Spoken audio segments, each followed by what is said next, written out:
Olá pessoal, vamos lá bater um papo hoje sobre um tema que ontem à noite tivemos aula na nossa pós-graduação de nutrição esportiva e estética sobre suplementos proteicos e até antes, né, até enquanto vocês vão entrando, comentar duas situações da minha vida pessoal, né, do que aconteceu comigo de ontem para hoje, para ficar bem claro essa questão de que um determinado resultado estético ou performance ou melhoras, cuidados com a saúde em geral, não está apenas no prato ou no pote de suplementos. Duas situações que me aconteceram, né, de ontem para hoje e que me atrapalharam bastante o meu desempenho, seja esportivo, cognitivo, etc. Ontem eu tive um compromisso bem na hora do meu treino. E assim, pessoal, eu estabeleço isso desde sempre. Quando eu estabeleço meu horário de treino, não importa, tem que ser um negócio, mas assim, é impossível de eu desmarcar realmente para eu mudar o meu horário de treino. E ontem aconteceu, nem lembro a última vez que eu tinha feito isso. Que eu tive um agendamento na prefeitura, eu moro em São Paulo para quem não sabe, então imagina como que não é tão simples você agendar um horário na prefeitura, né, para um assunto, né, enfim, pessoal que necessita de toda a burocracia. Então tinha um determinado horário exatamente na hora do meu treino, então eu me ferrei, tive que ir lá na prefeitura, sorte que não tinha fila, mas perdi o meu horário do treino. Enfim, fui treinar ontem no início da noite. Mas pessoal, não é só a questão óbvia de não, você tira alimentos fonte de carboidrato daqui e coloca lá de 4 a 6 horas antes do treino, aquela coisa toda que a gente ensina, né, para os nossos alunos, que a gente lê em livros e tudo mais. Mas a grande questão é o seu corpo estar ali ajustado para naquele horário, no meu caso, entre 11 horas da manhã e 1 hora da tarde, já está condicionado aquilo. Você se torna um robozinho, né? Acorda naquele mesmo horário, faz as suas atividades, academia, depois etc, tal. É tudo automático quando você impõe uma rotina. Agora, quando você muda o horário, por mais que você ajuste a alimentação, ajuste todos os fatores relacionados, por exemplo, ontem eu fui treinar às 19 horas, tive que ajustar, teoricamente, aqui a minha suplementação pré-treino, no sentido de evitar uma cafeína. Tudo isso, a teoria é legal, mas o treino foi uma porcaria, porque eu não estava conectado 100% naquele treino. O ambiente já não era o que eu estou acostumado, eram pessoas diferentes, parece que é frescura, mas não é, né? Eram pessoas diferentes, tudo diferente, e isso já atrapalha a performance do treino, independentemente da alimentação ter sido ajustada, a suplementação, etc e tal. Então, vocês já tirem uma lição, ajustar o horário de treino para que realmente fique o mais próximo possível. Primeiro, respeitando o nosso ciclo circadiano, mas isso é algo que hoje eu consigo na minha vida, porque o meu trabalho hoje, eu trabalho o dia inteiro, mas eu encaixo janelas no meu dia para fazer algumas atividades que eu gosto, no sentido aqui, a próprio treino, etc. Antigamente, eu já cheguei a treinar anos, 5 horas da manhã, 8 horas da noite, então não é uma questão também de, a partir de amanhã eu vou treinar 11 horas da manhã ou 15 horas da tarde, né? Não é assim também que funciona, a gente sabe, cada um tem a sua realidade. Eu, depois de uns 20 e tantos anos, eu consigo treinar no horário que eu gosto, né? Que é nesse final da manhã. Mas tentar manter dentro das possibilidades uma rotina, o mesmo horário todo dia, ou pequenas diferenças, e não, no caso, é igual, eu treinei ontem 19 horas, hoje eu vou treinar às 11, então realmente não tem nenhum descanso apropriado entre um treino e outro, né? Para vocês verem um exemplo de que resultados, etc, não é só o suplemento, não é só até mesmo a nutrição.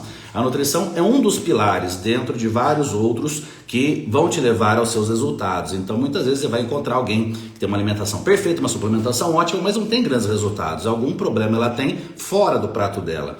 Um outro exemplo. Ontem à noite a aula acabou tarde, a gente acabou se empolgando, tal, umas 10h30 ali eu finalizei meu trabalho, vai ajustar as coisas daqui e dali, aí deitei 11 e pouco e eu tenho colocado na minha rotina diária com muito sucesso, né, a utilização de chás antes de dormir, mas não é simplesmente o chá que está lá na xícara, a erva, não é no sentido de mulungu, de Melissa officinalis, passiflora, valeriana, etc. Não é apenas isso, é o momento. eu vou lá e preparo com a chaleira específica, escolho, eu tenho uma coleção de canecas assim, eu escolho aquela, não, hoje é do Thor, hoje é do Capitão América, hoje é não sei de quem, hoje é do Game of Thrones e tal, é tudo uma terapia. Aí eu vou no cantinho da casa que eu gosto e vou tomando aquele chazinho, a tal da gratidão e não sei o que e tal, e tem funcionado maravilhosamente bem isso. Ontem eu deitei, caramba, esqueci do chá. Eu pensei, dane-se a gratidão hoje. Eu abri a gaveta, eu precisava dormir, estava bem agitado. Peguei um Zolpidem, mandei para dentro, bum! Eu acordei hoje, sabe aquela sensação de bagaço, né? Assim, de cansado, né? De sensação... parece um caminhão que passou por cima. Eu só tô aqui hoje com vocês que eu gosto demais de fazer isso. Isso aqui vai me ligar pro meu dia. Mas normalmente, antes de entrar aqui com vocês, eu já faço várias coisas. Muitas vezes, situações que antes eu não me permitia, porque eu achava que era perda de tempo, como ir no mercado, ir numa feira, fazer alguma coisa, qualquer coisinha que eu tiver motivo para sair a hora que eu acordo, que eu não gosto de fazer atividade aeróbica logo ao acordar. Ainda mais porque agora tá dando, né? Para voltar a fazer atividade aeróbica, mas eu prefiro colocar depois do meu treino, ao invés de separar, fazer de manhã e depois. De manhã eu gosto, dar uma voltinha aqui pelo bairro e tal, mas hoje nada disso eu consegui, né? Assim, bem baqueado por causa da medicação. Não estou falando mal aqui da medicação, muitas pessoas necessitam disso, etc. Mas a gente colocar que... a gente faz uma reflexão. Quantas pessoas que usam medicação para dormir poderiam se beneficiar com estratégias que não custam nada, que não tem nenhum tipo de efeito colateral, que simplesmente você fazer uma conexão consigo mesmo, você refletir como foi o seu dia, como será o dia seguinte, mas de uma maneira leve, não se cobrando, né? Pensando nas partes ótimas, né? E não necessariamente você ficar só reclamando do seu dia e a pressão que tem no dia seguinte. Sempre pensar na parte agradável do seu dia para você conseguir dormir muito bem, a famosa higiene do sono. Mas aí fica só essa reflexão. Duas situações que eu tive prejuízo ontem, né? Seja a questão do sono, vamos dizer, uma preguiça de realmente, 5 minutos eu faço isso, vou lá e preparo meu chazinho e pronto, e já me organizo e vou ter um sono maravilhoso, como tem sido nos últimos tempos. Agora não, e a tentação, né, de ter na gaveta ali o danadinho para fazer esses ajustes, né? É algo assim que eu tive esse hábito, né? Não hábito frequente, mas de eventualmente utilizar alguma medicação até que leve comparada com outras, quando eu palestrava muito, né? Então muitas vezes o voo é 4 da manhã, aquela loucura e tal, e tá agitado e precisa dormir. Então eu usava esse tipo de recurso, assim como tem muitas pessoas que, vamos imaginar um piloto de avião, pessoas que têm ali uma rotina completamente bagunçada com horários, muitas vezes até uma melatonina, jet lags, né? Muitas pessoas têm reuniões pelo mundo todo, né? Por mais que hoje o mundo tenha essa possibilidade híbrida, eu tenho alguns amigos e até pacientes que têm reuniões ao redor do mundo o tempo todo, aquela vida, né? Um CEO de uma empresa, uma multinacional, então tem essa loucura, viaja daqui para a Alemanha, chega lá, tem que estar pleno numa reunião, né? Então muitas vezes essas estratégias, por mais que não sejam saudáveis, elas são pontuais e podem auxiliar. No esporte muitas vezes acontece isso. Um atleta vai competir num exterior. Aí, Marisa, né? Marisa, beijão, querida. Você e o Rocha sabem bem o que eu tô falando, né? Então não é fácil essa oscilação, né, de horários. E fala pro viado do seu marido me mandar uma mensagem que ele tá me devendo, tá? Não tá devendo dinheiro não, tá devendo satisfação. Eu quero ajudar ele a voltar naquela forma física de antes e ele não tá querendo ser ajudado. Dá um chacoalhão dele aí para ele me mandar uma mensagem ainda hoje, tá? Senão vou buscar ele onde ele estiver. Beijão para vocês.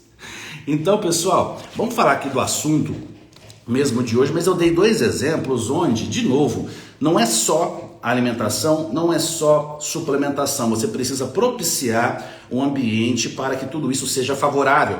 Rotina de horários, quando possível, horário de acordar, horário de dormir, horário do treino, horário de estudo, horário de lazer, tudo ter sua organizaçãozinha. Só que não é algo que você vai ficar consultando a sua agenda, não é algo automático, flui sem você pensar. E quando você encaixa nesse nível, você não precisa mais se cobrar para fazer as coisas, elas vão sendo automáticas na sua rotina. Então, algo até que eu falo muito para os meus alunos, né, que estão no começo da carreira. Muitas vezes, vamos imaginar, a agenda está vazia no começo da carreira, na maioria das vezes, então ele tem lá um paciente às 2 da tarde, então ele chega no consultório às 13h30, Poxa, mas se ele planeja ter uma agenda cheia, ele já precisa condicionar a sua rotina, os seus hábitos, para lidar com aquele volume de pacientes que ele deseja ter em breve.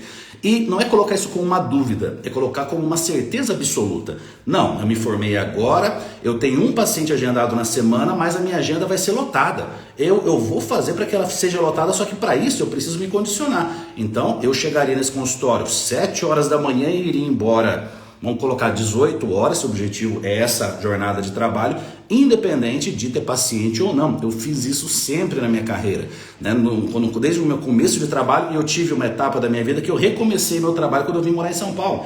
Então eu sempre tive isso condicionado. Não, minha agenda vai ser cheia. Então antes que ela seja cheia, eu já preciso ter uma postura de alguém que suporte uma agenda cheia, senão você é pego de surpresa.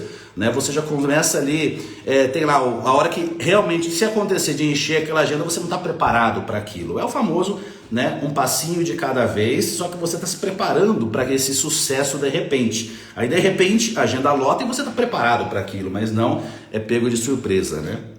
Então isso faz toda a diferença.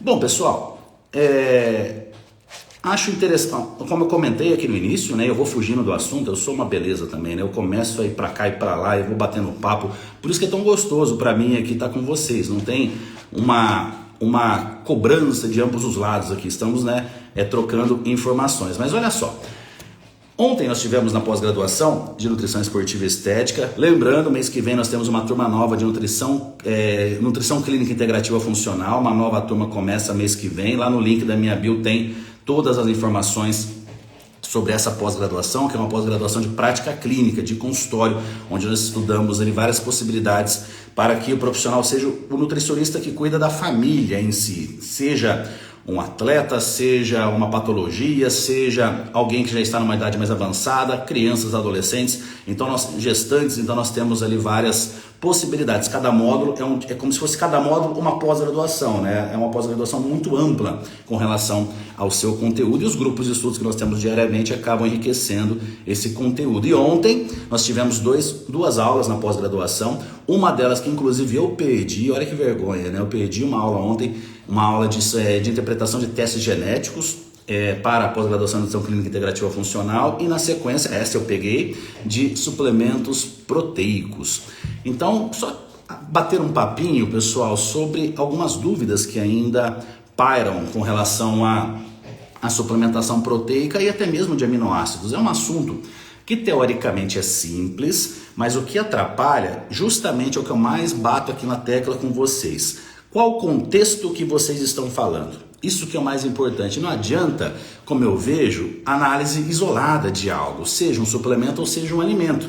Né? Tal alimento é bom? Sei lá aonde ele está sendo inserido, em qual contexto, em qual situação, por qual motivo. Determinado suplemento é ótimo? Depende em qual contexto, em qual situação, para quem, quando, de que jeito. Então, essa análise isolada, por mais que seja gostoso, a gente pegar, por exemplo, aqui, vamos pegar o HMB e vamos destrinchar o HMB. Tá, é legal, mas fora de contexto, pessoal, não adianta nada, não adianta nada. Tá? Você pode entender que o HMB é um metabólito da leucina, a leucina é um grande gatilho para a síntese proteica e isso pode auxiliar em conjunto com o treinamento de força num ganho de massa muscular, numa hipertrofia. Maravilha, papo, né, de vendedor. Tá, ok, tudo isso é verdade, mas em qual contexto que esse HMB vai ser inserido? Vamos colocar aqui duas situações. Eu, Rodolfo, tenho aqui uma ingestão de proteínas, vamos colocar aqui, adequada, não apenas por gramas por quilo de peso, mas eu estou constatando nos exames laboratoriais que está tudo encaixadinho dentro aqui de todos os outros macronutrientes, porque não adianta nada você ter uma gestão de alimentos fontes de proteína adequada e estar faltando micronutrientes ou estar faltando alimentos fontes de carboidrato. Então vamos imaginar um contexto perfeito. Alimentação em proteínas, ok? Quanto à quantidade e distribuição, vamos imaginar lá que eu tenha 30 gramas de proteínas derivadas de alimentos fonte, seja suplementos ou alimentos, porque os aminoácidos do frango são tão bons quanto os aminoácidos do whey ou da albumina. Então é importante vocês entenderem o aminograma como um todo. Ou leguminosas, né, o aminograma que é o mais importante, não necessariamente somente aqui o alimento fonte. Então nós temos aqui uma quantidade, né, de 30 gramas de proteína por refeição em 6 refeições por dia. Aí ok, vamos imaginar que isso esteja adequado para essa situação, enfim, fictícia, mas e a injeção de carboidratos, de vitaminas, de minerais, tudo perfeitinho. Será que a introdução de 3 gramas, né, de HM-beta, para mim, num caso como esse, né, até, na verdade, se eu for considerar para mim, teria que ser mais proteína, né, porque eu peso 100 quilos. Então nós teríamos que aumentar um pouquinho, 40 gramas de proteína, aí, por exemplo, em 6 refeições, né? E ok, dentro desse contexto, uma suplementação de HM-beta, não vejo vantagem para mim nesse caso. A não ser se a gente entrasse em uma outra situação, que nem seria também o meu caso, pensando ali em recuperação. Existe alguma possibilidade para um atleta de alta performance, de alto nível, que precisa de otimização de recuperação, então poderíamos ter essa finalidade. Eu estou falando aqui de ganho de massa muscular. Nesse caso, já não agregaria. Agora, vamos pensar em alguém que está na mesma situação, que está ingerindo menos alimentos fontes de proteína do que deveria. O HM-beta, aí sim, ele poderia auxiliar de alguma maneira, mas antes de pensar no HM-beta, que tal ajustar a ingestão proteica dessa pessoa? Então aí para vocês refletirem, né? Muitas vezes você consegue ajustar, seja até com uma suplementação com uma proteína em pó, que é muito fácil, muito mais fácil do que cápsulas de HM-beta, então você já poderia resolver essa questão. E é um conhecimento que, por exemplo, é importante o lojista ter esse conhecimento, né, de muitas vezes a pessoa chega para comprar um determinado produto, ela não vai perder a venda, ela simplesmente vai orientar esse cliente, né, a investir melhor o seu dinheiro, né? Não, em vez do HM-beta, vamos levar um pote de whey, né? Então muitas vezes a presença de nutricionistas em grandes lojas, não como um vendedor, mas como ali um líder, né, da equipe de vendas, treinando essa equipe de vendas. Eu fiz muito isso na minha vida, pessoal. Tá aí uma dica para você, nutricionista, que reclama da profissão. O que eu treinei já de vendedores de lojas de suplemento por esse Brasil todo, né? Nossa senhora, eu fazia isso demais. Vamos imaginar, ia lá para Salvador, ia lá para Natal, Fortaleza, Porto Alegre, ia lá e dava treinamento para os funcionários das lojas, palestrinha fechada só para os funcionários, trazendo quais são as dúvidas comuns dos clientes, tá? Vamos lá, vamos organizar, ter esse tipo de orientação. Então algo, né, que eu particularmente não concordo, pessoal, é essa coisa, né, do nutricionista achar que só ele é o dono da informação, né, no sentido assim de não, quem não é nutricionista não pode falar sobre suplemento. Pô, gente, é algo assim até de senso comum. Então a informação deveria ser levada para uma parte das pessoas, e aquele que tem condições de buscar um profissional para se consultar, vai lá e se consulta. Mas algo que teoricamente é polêmico, na minha opinião não tem nada de polêmico nisso, é a importância do profissional de educação física conhecer sobre suplementos. Quem quando fala isso, quem critica isso é alguém que não frequenta academia. Porque, gente do céu, vamos imaginar, eu sou um personal trainer, tenho um aluno que está ali, às vezes tem um contato com o nutricionista, mas vai no nutricionista a cada 2 meses. Aí eu tô ali no meio do treino, a pessoa fala, poxa, creatina, faz 3 dias que eu não tomo. Opa, creatina, minha senhora, é de uso crônico, então veja lá no seu programa alimentar. Então esse conhecimento é fundamental para ter realmente uma equipe falando a mesma língua, né? Então o nutricionista não precisa estudar sistema endócrino porque ele não vai prescrever hormônio, né? Então, poxa, a gente precisa compreender toda a farmacologia que é utilizada com o nosso paciente para fazermos a interação droga-nutriente. Isso é óbvio, do mesmo jeito que o profissional de educação física também deve ter um conhecimento. Aí a diferença do profissional que não vai daquele passo adiante na vida e aquele que vai explodir, não é sorte. Realmente ele tem imagina um profissional de educação física que consegue conversar com o endócrino, conversar com o nutricionista, conversar com o fisioterapeuta, com o ortopedista. Esse cara explode. Assim como o nutricionista também conseguir ter contato com todos esses profissionais. Senão fica aquela situação, né, onde cada um fala uma coisa e no meio do caminho de tudo isso aqui tá o paciente, o cliente perdido com várias orientações ali, que com certeza algumas delas estarão erradas, porque se todo mundo fala a mesma língua, respeitando fisiologia, respeitando bioquímica e bom senso, todo mundo vai falar a mesma língua, não vai acontecer de cada um falar uma coisa, né? Então fica essa dica para você nutricionista que gosta dessa área. quem sabe, ministrar cursos para treinar equipes em lojas de suplemento. Para você que é lojista, que tal você contratar um nutricionista? Eu não tenho mais tempo para fazer isso, hoje eu tenho que cuidar dos meus aluninhos, mas tem muito profissional fera, inclusive inúmeros alunos que eu poderia estar indicando para fazer esse tipo de trabalho, para estar treinando os funcionários da sua loja de suplemento, que muitas vezes o lojista tem aquele medo, nossa, o nutricionista vai falar que não precisa de nada de suplemento. Gente, é difícil hoje nessa vida maluca que todos nós temos, alguém que não precisa de suplemento. Num mundo equilibrado, vamos imaginar, aquela pessoa plena, que não tem estresse com nada, que dorme muito bem, que se alimenta com extrema variedade. Variedade é a maior dificuldade, pessoal. Eu tenho 3 feiras aqui no meu bairro por semana e muitas vezes falta ali uma variedade de legumes e verduras, por falta de organização na compra, né? Esqueci e tal. É difícil pra caramba. Ficar calculando quanto de arroz e quanto de carne, isso é moleza. Eu quero ver você ter uma diversidade nutricional dentro daquilo que foi proposto. Isso é difícil pra caramba, né? Então é difícil a gente encontrar uma situação um pote de whey para você vir palestrar aqui na loja fechado de Ekman.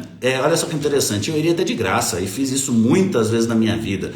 É que hoje eu tenho outras obrigações que também muitas vezes eu faço sem ganhar nada, mas que é algo, sendo sincero, já enjoei, já fiz muito isso, né? Devo ter feito isso mais de 100 vezes na minha vida, então enjoa, mas eu iria de graça, né? Então algo que eu gosto de fazer, né? Teria o maior prazer em sentar ali com vocês e passar um pouco ali da informação. Estou fazendo isso aqui agora de graça, quanto que você está me pagando agora, o Jackman?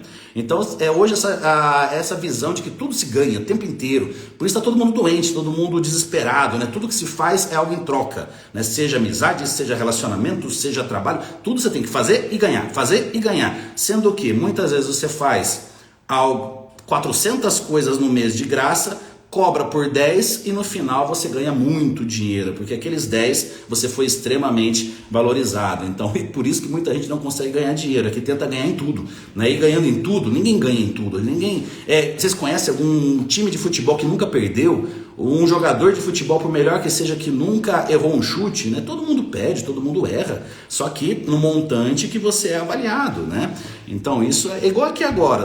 Por exemplo, eu não estou fazendo isso aqui de graça, eu estou aprendendo com vocês. Cada situação que vocês colocam aqui, que a gente bate um papo e tal, é um aprendizado aqui para mim também, né? Então tudo é uma troca, né, de informações. Às vezes vocês fazem uma determinada pergunta aqui que vira uma palestra, que vira um tópico de uma aula, que vira várias outras possibilidades, né? Então, agora eu coloquei 3 situações do HM Beta. Vamos lá, por enquanto a gente só disse que teoricamente não precisa, né? Alguém que já está com balanço proteico ok, alguém que não está com balanço proteico ok, mas que poderia ajustar isso de uma maneira que esteja. Agora, olha só uma possibilidade, um público muito específico que você, provavelmente nutricionista ou até profissional de educação física, acaba não enxergando muito esse público, que realmente é o público que mais precisa de suplementos, que são as pessoas mais velhas. Conforme nós vamos envelhecendo, nós vamos necessitando de suportes, porque a nossa absorção vai sendo prejudicada, a nossa mastigação, nós vamos enjoando, né, de alguns alimentos que teoricamente são benéficos para a nossa saúde, o pavio vai ficando mais curto, então a gente já não tem mais muito saco para ficar ouvindo orientações daqui e dali. Então é uma fase onde fica muito mais necessária a suplementação, né? A questão, teoricamente, o idoso, mas essa nomenclatura ela é péssima. Semana passada eu estava conversando com um grande amigo, né, que hoje eu tenho o prazer de trabalhar em conjunto com ele, que ele tem 72 anos e nós estávamos falando sobre longevidade. E ele me falou uma coisa que eu concordo 1000%, eu vejo isso, eu tenho vários amigos com mais de 60 anos de idade. Ele com 72 anos. Rodolfo, se alguém me chama de idoso, eu me sinto ofendido. Por quê? Eu passei a minha vida inteira me cuidando, estou extremamente saudável, trabalhando um dia inteiro, com milhares de projetos na cabeça, saudável, treino todo dia. O cara vem me chamar de idoso? Eu não sou idoso, eu sou um jovem de 72 anos. E eu tenho vários amigos com mais de 60 anos que eu coloco nessa situação, eu não consigo chamar de idoso, porque estão melhores que eu, né? Poxa vida, né? Então, essa rotulagem, idoso acima de 60 anos, em países desenvolvidos acima de 65. Bullshit, isso não tem lógica. né? Isso não tem lógica alguma, tudo vai depender de como foi o estilo de vida dessa pessoa, como são as emoções, os propósitos. Tem idoso de 30 anos e tem jovem de 80, podem ter certeza absoluta. E isso também, claro, tem muito a ver com longevidade. Não adianta nada você estar lá com a dietinha maravilhosa e você não ter um propósito na vida, independentemente da sua idade. É como se a nossa vida fosse assim calculada, né? Você morre com determinada idade, né? Sendo que a gente não sabe, a gente pode morrer amanhã. Então o propósito, seja para quem tem 40 anos, 20 anos ou 80, deve estar igual. A gente não sabe o dia que a gente vai morrer, pessoal. Isso é algo que a gente, na nossa inocência, a gente imagina. Não, vou morrer com 100 anos. Lá na frente eu penso nisso. Não, e se morrer amanhã? E aí? Né? Enfim, a gente tem que ser realista na vida, né? Quanto mais realista, melhor a gente lida com nossos problemas, sem dúvida alguma, né? Mas assim, pessoal, falando de uma população que com mais idade, com dificuldade na ingestão de alimentos fontes de proteína, seja por mastigação, seja até mesmo por não gostar de determinados alimentos fontes de proteína. Eu passo isso com a minha mãe, por exemplo, ela não gosta de comer carnes, né? Então nós utilizamos suplemento proteico, e mesmo utilizando suplementos proteicos, muitas vezes a gente não consegue chegar numa recomendação interessante de 2 gramas, 2,2 gramas de proteína por quilo de peso, porque para um adulto mais velho, a recomendação de proteínas, ela se assemelha para o jovem que busca ganho de massa muscular. Interessante, né? Então nós temos ali, a diferença é que 2,2 gramas de proteína, é legal, né? Eu ganhei no Arnold Classic, ganhei da Ana Paula, né? Que é a organizadora do Arnold Classic, na Savagette. Então, já eu falo essa questão do nicho, Cris, já eu chego lá. Mas a diferença é que para o adulto mais velho, que tem lá 2,2 gramas de proteína, comparando com o adulto jovem, que tem 2,2 gramas de proteína, esse aqui absorve melhor. Até existem algumas especulações, e eu particularmente acredito bem nelas, que até a suplementação de creatina, tão interessante para esse público, ela deveria ser uma quantidade até maior. Em uma aula que nós temos na nossa pós-graduação, né, com o professor Scott Forbes, né, que é o maior pesquisador hoje de creatina do mundo, ele mostra realmente alguns estudos onde 10 gramas de creatina por dia seria interessante para essa população. Pô, eu e o Paulo, não sei se você lembra, mas a gente deu uma palestra em São José do Rio Preto, faz tempo, hein? 2010, mais ou menos, foi maravilhoso, foi numa universidade. Mas eu voltei depois em São José do Rio Preto várias vezes, foi lá inclusive que eu deixei meu tendão. Foi em São José do Rio Preto que eu rompi meus 2 tendões dos tríceps, né? Mas adoro palestrar lá, sempre casa cheia, né? Sempre. Mas voltando, pessoal, mas aí de novo é uma análise individual, não é porque você atende um paciente agora, hoje, 9 horas da manhã, o primeiro paciente da Brenda, minha aluna querida aqui, ele tem 59 anos, aí você vai colocar 5 gramas de creatina por quilo de peso.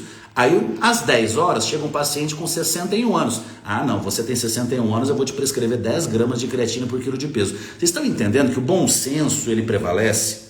Porque muitas vezes você tem um paciente com 65 anos, com exames tão impecáveis, um ótimo estilo de vida, uma pessoa realmente que você observa que, nossa, até intuitiva, claro, existem testes de microbiota e tudo mais, mas muitas vezes até intuitivamente você observa, 5 gramas está mais do que ótimo, 3 a 5 gramas, essa pessoa está muito saudável, vai ter uma ótima absorção. Agora, em contrapartida, alguém, diabetes, hipertensão e várias patologias, inflamação, essa pessoa não vai ter uma grande resposta, ela não vai ter uma absorção, desbiose, uma absorção ótima de 3 gramas de creatina, eu vou jogar um pouco mais. Então aí que tá, pessoal, eu disse isso ontem até, quando a gente vai dar uma aula, é muito mais fácil do que na prática clínica, tá? Eu não estou desvalorizando o que eu faço hoje, tá? Que é dar aulas, né? Mas dar aulas é ok, você mostra lá um artigo e pronto. Agora a prática clínica é muito desafiadora. Olha só essa situação que eu inventei agora aqui, 59 anos, 61 anos. Na teoria, um é idoso, o outro não. E aí? Então você vai seguir essa nomenclatura para definir a sua prescrição, independentemente de quem esteja na sua frente? Independentemente de exames laboratoriais, se tiver condições, a gente pode envolver análises preditivas com testes genéticos, testes de microbiota e tudo mais, mas paralelo a isso, Nunca observar se essa pessoa tem propósito na vida, se ela realmente tem seus objetivos bem estabelecidos, e isso a gente consegue identificar em uma consulta. Consegue sim. Seja um atleta que tem como propósito ser campeão olímpico, ou seja, um indivíduo com 60 anos que ele quer chegar em 90 muito ativo. Propósito. É diferente de alguém que chega já desabado no seu consultório que nem sabe por que está lá. Que alguém que empurrou ele porta dentro e ele nem sabe o que ele está fazendo ali. Então, isso muitas vezes é negligenciado nos dias de hoje, porque o profissional, seja médico ou seja nutricionista, só está preocupado em analisar números, só está preocupado em analisar bioimpedância, idade, cálculos de cardápio, cálculos de não sei mais o que lá.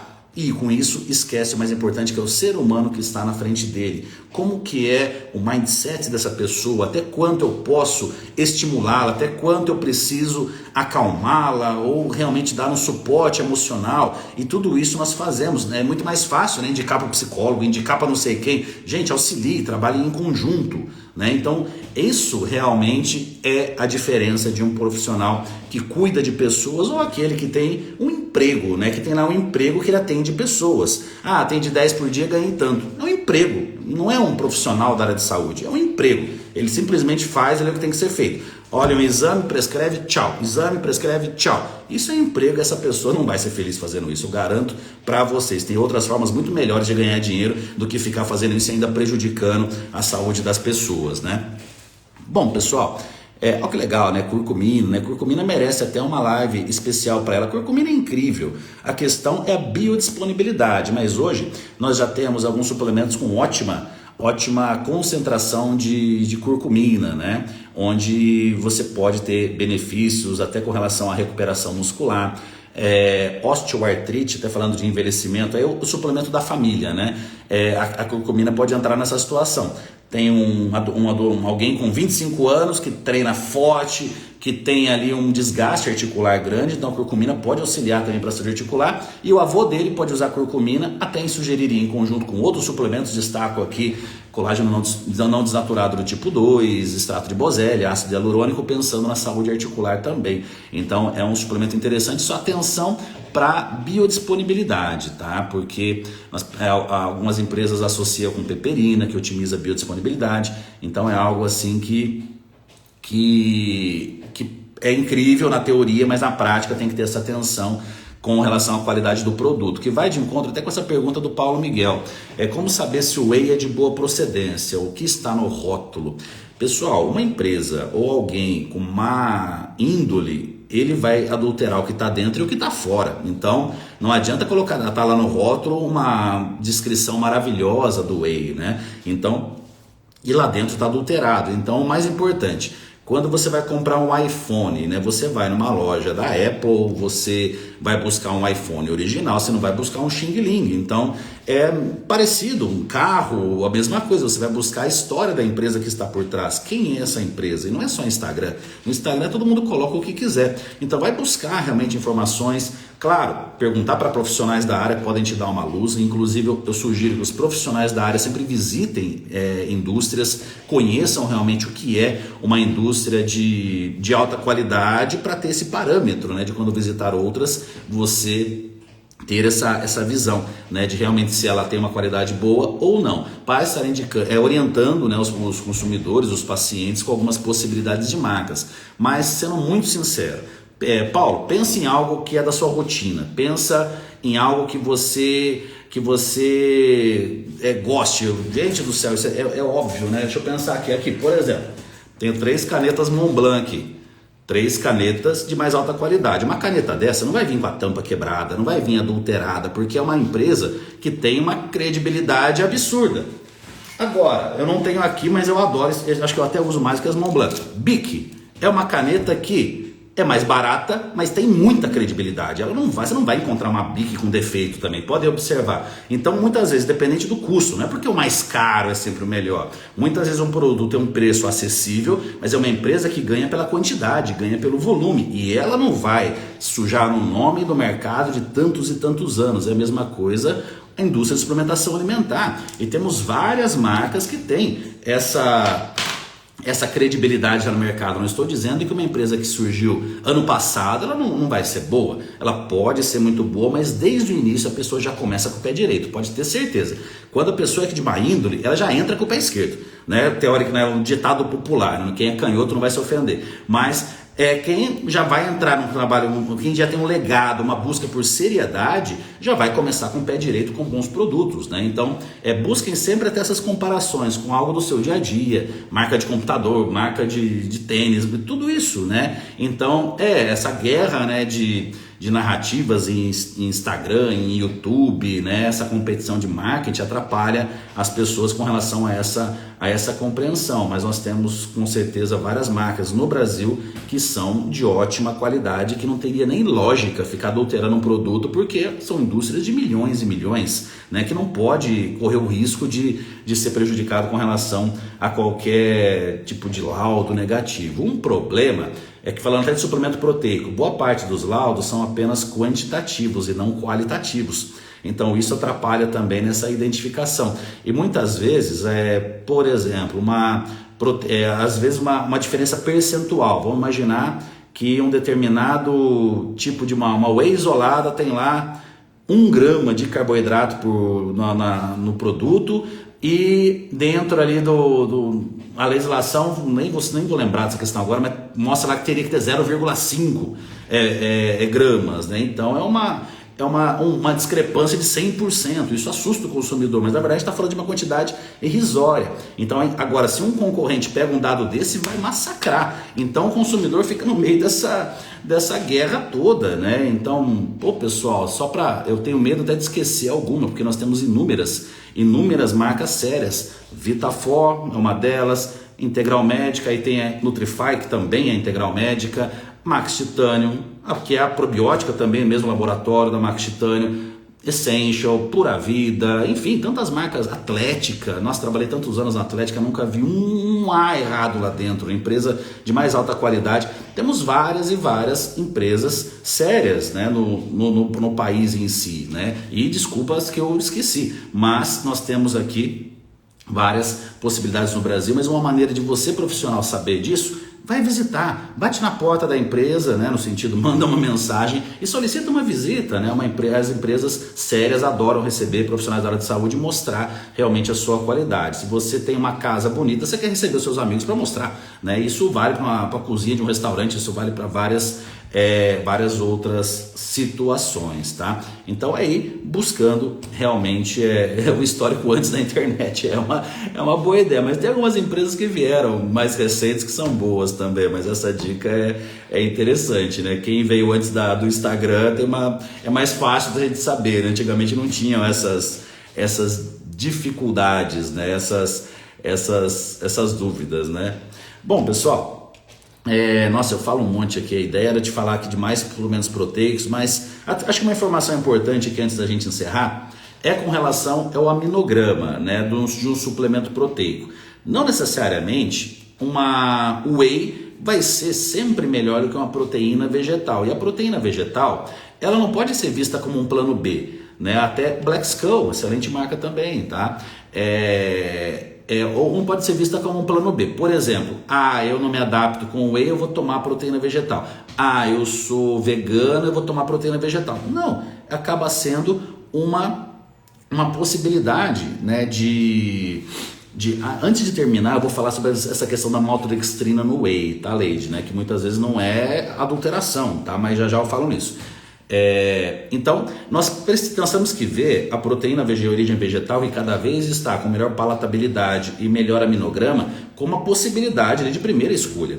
E tem um lado também de moda, pessoal. Eu garanto para vocês que daqui a alguns poucos anos as proteínas mais vendidas, as líderes de mercado, serão as proteínas vegetais. Por uma questão até de matéria-prima, de realmente as pessoas se conscientizarem de que às vezes pode até pagar mais barato e ter uma qualidade tão boa quanto um whey, e a escassez também de matéria-prima, né? Haja vaca para dar conta do aumento da produção, do consumo de whey ao redor do mundo, né? Então nós temos toda essa essas questões. Mas igual eu utilizo o whey na minha rotina, mas também não posso dizer que essa seja sempre a melhor escolha. Nós temos que suplementos de primeira escolha, onde eu coloco proteínas vegetais, a própria whey, a própria albumina também, muitas vezes até esquecida, mas no passado era a nossa primeira escolha geralmente, né?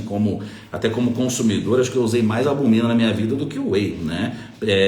Enfim, então é uma questão ali de opções, e o mais importante é o tipo de aminograma que esses suplementos proteicos têm. Daí, claro, né, vamos imaginar, aí entra a questão de tipo de adoçantes no whey, daí nós já vamos chegando em níveis, né, cada vez mais avançados. Tá, então uma whey isolada, adoçada com talmatina, sem corantes e aromatizantes artificiais, nossa, seria maravilhoso eu falar que essa é a melhor escolha, né? Sendo que no nosso país pouquíssimas pessoas têm acesso a esse tipo de produto pela questão financeira. Então, a maior parte delas vão utilizar uma whey concentrada com um adoçante artificial, né? Com sucralose, por exemplo, né? Então, nós temos que ser realistas, daquilo, custo, não vou nem dizer custo-benefício, é custo de acordo com o bolso de cada um realmente, e fazer aquilo dentro de uma situação que seja benéfica para o indivíduo. Então, vamos imaginar um paciente que tem uma ótima condição financeira e você vai prescrever um whey, você vai no creme de la creme, mas muitas vezes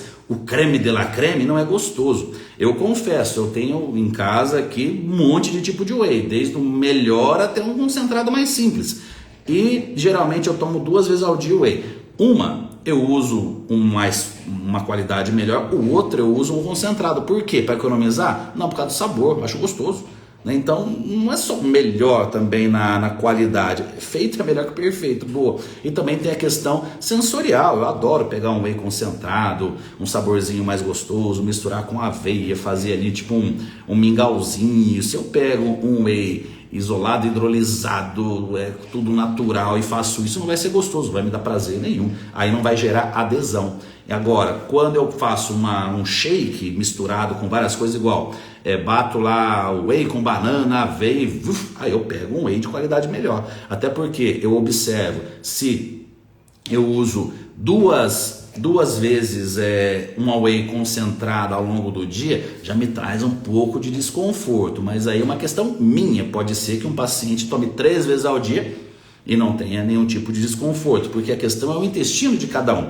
Quanto essa pessoa tratou bem ou mal o seu intestino ao longo da vida. No meu caso, durante boa parte aqui da minha vida, pensando na questão de treinamento e com não tanta informação assim, usava muita proteína, né? Usava bastante proteína, e isso não é saudável para o intestino. Dentre outros fatores, eu observo que alguns tipos de alimentos, né? Claro que aí também vem uma questão de intolerância à lactose por anos e anos sem tomar leite e tal. Aí é outro caso, não é outro caso, é o meu caso, e que nós teríamos que analisar individualmente, assim como qualquer paciente, né? Enfim, mas importante é a questão, né, a dificuldade de tomar whey proteico isolado devido ao sabor. Sim, né? Então eu também, né? Agora tem gente que não tem essa dificuldade, então essa é a individualidade. Igual a Elisângela, aminoácidos essenciais é interessante usar. Vamos imaginar que eu tenho um paciente onde eu observei que depois do treinamento seria interessante eu dar um suporte de proteína, consequentemente de aminoácidos nesse horário, só que ele não gosta de whey, não gosta de proteína vegetal, não gosta de nenhum tipo de suplemento proteico. E ele não tem possibilidade, pelo menos ali na próxima hora ou 2 horas, de fazer uma alimentação sólida. Eu poderia usar um mix de aminoácidos essenciais, batido com fruta ou misturado com fruta, que tem uma consistência mais como se fosse um suquinho, né? Então pode ser interessante num caso como esse. Eu não vejo algo assim, algo de falar que é bom ou não é, depende do contexto. Vamos imaginar um idoso que naquela refeição, desculpa, idoso não, adulto mais velho, vamos lá, eu volto àquele erro da rotulagem. Vamos imaginar lá alguém com 85 anos que necessitaria naquela refeição utilizar 30 gramas de proteína, e no prato, considerando leguminosas, considerando um pouquinho de carne, nós chegamos em 25 gramas. Poxa, coloca após a refeição, ou até em conjunto, né, um mix de aminoácidos essenciais para complementar o aminograma daquela refeição. Não tem nada a ver com nutrição esportiva isso, uma nutrição. Você está usando uma possibilidade dentro daquela refeição. Mesmo aqui vocês até falaram do BCA. Gente, vamos ser sinceros, essas coisas de BCA, enfim, né? Não é como se realmente, né, o BCA funciona ou não funciona, vai determinar quem é grande e quem não é na academia, né? O cara grande vai continuar grande, funcionando ou não, o frango vai continuar frango, funcionando ou não. É sempre colocar uma esperança ou a culpa em algum pote de suplemento, né? Vou te mostrar aqui um exemplo de uma possibilidade do BCA, nesse caso do indivíduo lá de 85 anos. Ele precisa ingerir 30 gramas de proteína na refeição e faltou 5 gramas. Eu já fiz muito isso. Pode pegar aqueles tabletes de BCA mastigável e mastigar como se fosse uma balinha, né? Tem de coco, de menta, né? Tem algumas empresas que têm essa possibilidade. Então você pode estar complementando aquela refeição com 3 aminoácidos essenciais. Agora, você achar que tomar BCA antes do treino vai mudar a sua vida, isso não vai. Mas aí é aquela questão do contexto. Alguém que tem uma ótima ingestão de proteínas na quantidade e na distribuição, acrescentar BCA é chover no molhado. Já tem os BCAs, o ovo tem BCA, a carne tem BCA, o leite, o whey, todos os alimentos, a leguminosa, todos os alimentos proteicos têm o BCA. Agora, acrescentar mais, não precisaria. Se você não tem essa ingestão, eu sugeriria para complementar, falando aqui daquele caso de alguém mais velho, ou alguma patologia onde a gente não consiga atingir aquelas quantidades adequadas de proteína, eu veria melhor assim, até um mix de aminoácidos essenciais, que acaba tendo um aminograma mais completo do que os BCAAs, mas complementando a refeição. E como está a alimentação dessa pessoa? No esporte, existe possibilidade de uso de BCA para recuperação, mas quem é você na fila do pão, né? Você é um atleta ou você, o que é muito comum, hoje os atletas estão tendo carreiras mais longevas, então com essas carreiras mais longevas, a recuperação é prejudicada, né? A pessoa está lá 42 anos, é um atleta profissional, então eu vejo também essa possibilidade de utilizar vários recursos, não necessariamente BCA, mas vários recursos até com capacidades antioxidantes para estar otimizando essa questão, né? Aí BCA acima de 12 gramas, então aí é aquela visão só do BCA, né? A gente tem que ver quanto de aminoácidos você ingere, quanto que você precisa, quanto que você ingere, para daí ver se você precisa de algo a mais, né? Então, de novo, fora de contexto, pessoal, é ficar discutindo bobeira, né? Porque não tem lógica, né? É igual aqui a Elisângela, né? Tomei whey e tive problemas de acne. A whey, né, acaba estimulando muito o IGF-1, acaba aqui estimulando muito bem aqui a via também para estimular as glândulas sebáceas a formarem acne, né? Então, nós podemos sim ter essa reação do consumo de whey com acne. Eu uso whey pra caramba há muitos anos, nunca tive problema com acne, né? Mas é uma questão minha também, genética, claro, mas principalmente também o meu estilo de vida como um todo, não tem espaço no meu estilo de vida, alimentação, para também ficar com predisposição à acne. Então o whey, para mim, acaba não tendo esse efeito, mas para você pode ter, para outro não, para outro sim, individualidade. Bom, pessoal, acho que a regra principal de hoje é analisar o contexto que está sendo ingerido.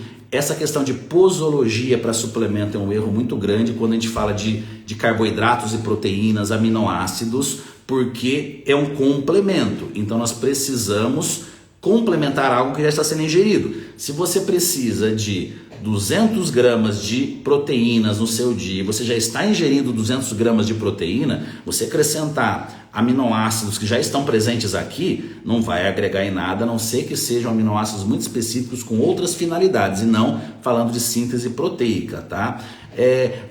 Para finalizar aqui, pessoal, que esse assunto, né, vai embora, mas de novo, porque é uma análise simplista. Vocês gostam de falar do suplemento isoladamente, nunca deixem de colocar isso num contexto. Como que eu enxergo um suplemento? Eu enxergo whey, carne, leite, ovos, malto, banana, palatinose. Eu enxergo no meio de alimentos. Quando nós falamos de suplementos que são macronutrientes ou até mesmo micronutrientes, diferente da suplementação específica, creatina. Aí a gente fala da creatina, por mais que seja presente na alimentação, mas em quantidades abaixo daquelas que a gente conseguiria ter uma saturação realmente interessante, né, quanto à performance esportiva, cognitiva, a neuroproteção. Às vezes, né, alguém, até mesmo nutricionista, vê a presença de maltodextrina dentro de um produto e se desespera. Nossa, esse whey tem maltodextrina na composição.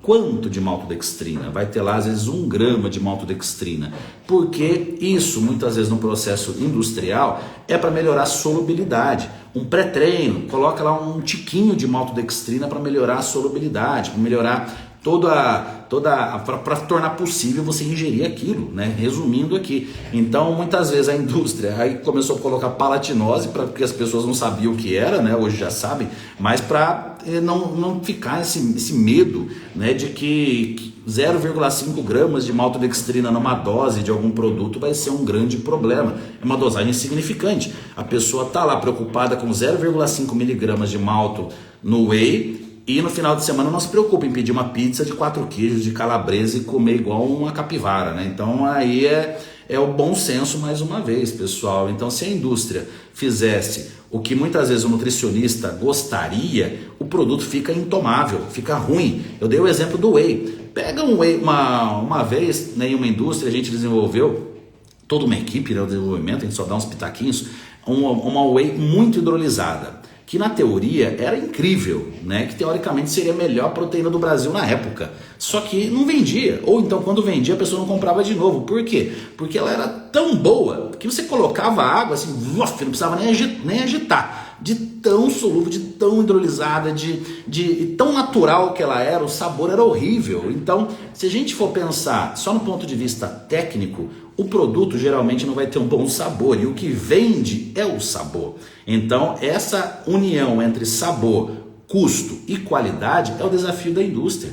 Né? Porque se a indústria pensar só em sabor, a qualidade provavelmente não vai ser muito boa. Se pensar só em qualidade, o sabor não vai ficar bom e o preço muito caro. Aí a pergunta, você pagaria por algo que não é gostoso, é muito caro, só porque é bom? Alguns com certeza, mas eu garanto que a maioria, com tantos anos trabalhando, né, nessa área, eu diria que não. Aquele produto vagabundo vai vender muito mais do que o produto de qualidade, se a gente fosse comparar os extremos, né? Então o meio termo, assim como tudo na vida, é sempre o que prevalece, né? Um bom custo-benefício, uma boa qualidade e um sabor agradável dentro do possível, né?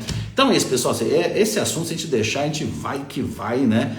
Vamos aqui só ficar aqui até amanhã, né? Tanto que é um assunto nas nossas pós-graduações, dependente de qual seja, que é discutido durante todo aqui o período, né? Então, pessoal, no caso de quem faz low carb, pode com maltodextrina, o que é low carb, né? Gente, desculpa, né? Mas um profissional sério jamais vai usar essas terminologias, essas rotulagens de alimentação, né? Isso, então, enfim, né? E outra, né? O low carb, 0,5 gramas de maltodextrina não vai fazer diferença nenhuma, é a questão do produto. Não quer passar por isso, elimina industrializado da vida, também é outra possibilidade. Faz uma alimentação à base de frutas, legumes e verduras. Se você comer carnes, leguminosas, oleaginosas, sementes, faz uma alimentação desse jeito. Você não vai ter maltodextrina na sua alimentação, mas também aí você vai ter muito mais trabalho para estar organizando a sua alimentação. Simples assim, né? Então a gente tem que ser bem realista com as nossas escolhas, né? Tá ótimo, pessoal. Então, um abração, espero que tenha sido útil aqui algumas informações. E é isso, nos vemos por aqui no Instagram. Valeu, pessoal!